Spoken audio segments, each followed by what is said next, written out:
જંબુસર તાલુકાના વેડજ ગામની જ્યાં ગ્રામ પંચાયતની દોર બેદરકારી સામે આવી છે। 10 ફૂટ ઊંડા ખાણામાં બાઇક સવાર ખાબકતા અફરાતફરી મચી ગઈ હતી। સદનસીબે બાઇક સવાર વિપુલભાઈ જશુભાઈનો આબાદ બચાવ થયો છે।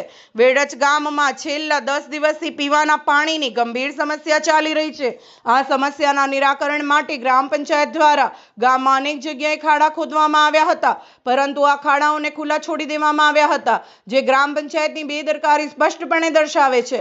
ગઈકાલે રાત્રે નવયુગ વિદ્યાલય વેડજ નજીક ખોદવામાં આવેલા આવા જ એક 10 ફૂટના ઊંડા ખાડામાં બાઇક સવાર વિપુલભાઈ જશુભાઈ અચાનક ખાબક્યા હતા। અંધારાના કારણે તેમને ખાડો દેખાયો નહોતો। આ ઘટના બનતા જ આસપાસના ગ્રામજનો તાત્કાલિક ઘટના સ્થળે દોડી આવ્યા હતા અને વિપુલભાઈને તેમજ તેમના બાઇકને ખાડામાંથી હેમખેમ બહાર કાઢ્યા હતા। સદનસીબે વિપુલભાઈને કોઈ ગંભીર ઈજા થઈ નથી। આ ઘટના ગ્રામ પંચાયતની કાર્યપદ્ધતિ પર ગંભીર સવાલો ઊભા કરે છે। શું ગ્રામ પંચાયતના લોકોની સલામતી પ્રત્યે ગંભીર નથી?